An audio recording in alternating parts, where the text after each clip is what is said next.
Assalamualaikum warahmatullahi wabarakatuh. Halo semuanya, kembali lagi bersama Arofah.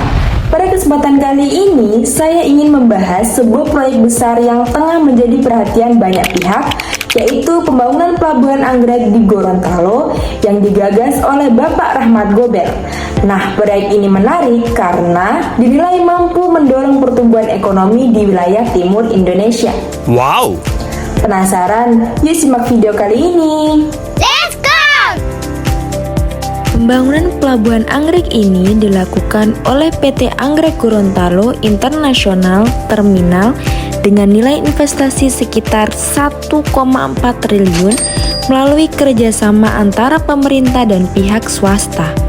Nah, proyek ini tidak hanya berfokus pada pembangunan infrastruktur, tetapi juga pada peningkatan layanan, manajemen, serta kualitas sumber daya manusia di sektor maritim, yang nantinya pelabuhan ini mampu menampung kapal besar hingga 3.000 ton dan diharapkan dapat memperkuat konektivitas logistik serta membuka peluang ekonomi baru bagi masyarakat Gorontalo dan kawasan timur.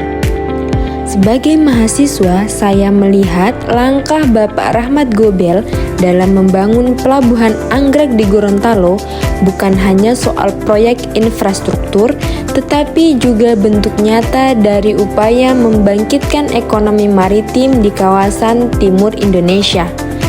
Nah, kalau dikaitkan dengan manfaat zona ekonomi eksklusif Indonesia, proyek ini bisa dianalisis dari 4 aspek utama. Yang pertama itu ada peningkatan PDB. Jadi, kehadiran Pelabuhan Anggrek bisa jadi titik awal meningkatnya nilai tambah ekonomi di Gorontalo, yang akses ekspor dan distribusi barang jadi lebih mudah, terutama untuk hasil perikanan dan pertanian, yang artinya kegiatan ekonomi daerah bisa meningkat dan ikut berkontribusi pada PDB nasional. Yang kedua yaitu lapangan kerja.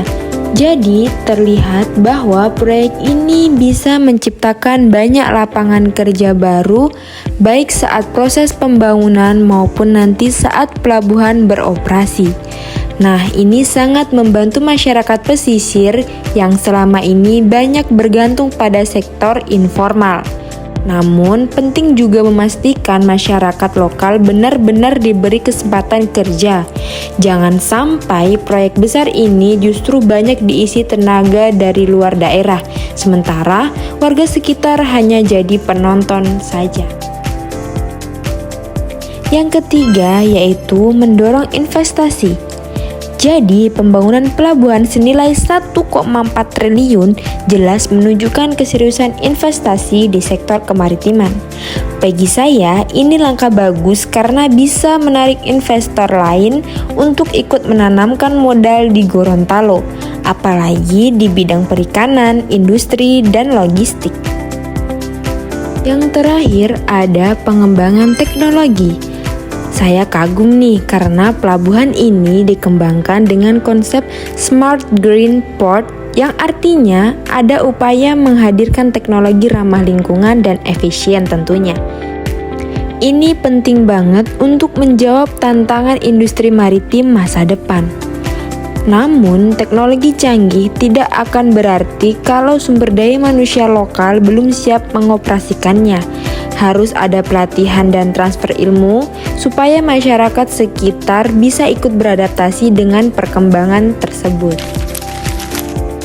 Nah, itu dia tadi pembahasan tentang Pelabuhan Anggrek dan kaitannya dengan pemanfaatan zona ekonomi eksklusif Indonesia.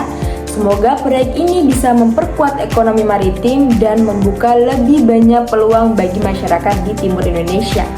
Terima kasih sudah menonton, sampai jumpa.